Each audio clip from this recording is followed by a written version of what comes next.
से इंसान किया। मुद्दतों बाद मेरी आंखों में आंसू आए और बस गई है मेरे सांसों में एक कैसी महक, बस गई है मेरे सांसों में ये कैसी महक, कोई खुशबू मैं लगाऊं। वाह वाह वाह वाह,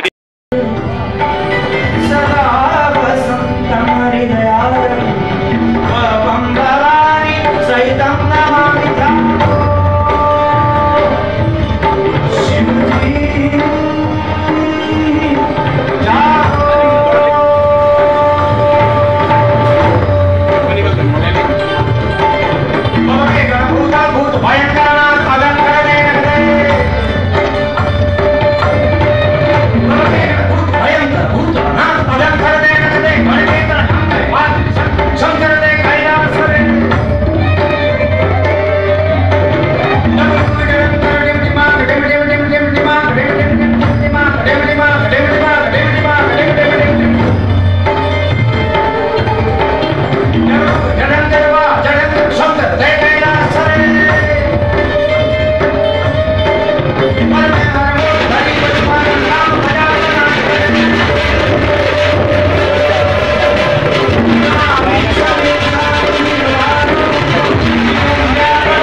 मित्रांनो, तुम्ही जर माझ्या चॅनलला नवीन असाल तर चॅनलला सबस्क्राईब करून ठेवा आणि अशाच पद्धतीचे नवीन नवीन व्हिडिओज आणि आपल्याकडे नवीन नवीन माहिती कोर्टासंबंधितली व इतर याच्यासाठी मी तुम्हाला नक्की शेअर करेल। म्हणून तुम्ही जर माझ्या चॅनलवर नवीन असला तर माझ्या चॅनलला सबस्क्राईब करून ठेवा आणि आपला हा जो चॅनल तुम्हाला आवडला हे तुमच्या सोशल मीडिया हँडल्सवर शेअर करावा व लाईक करावे। धन्यवाद मित्रांनो, थँक्यू।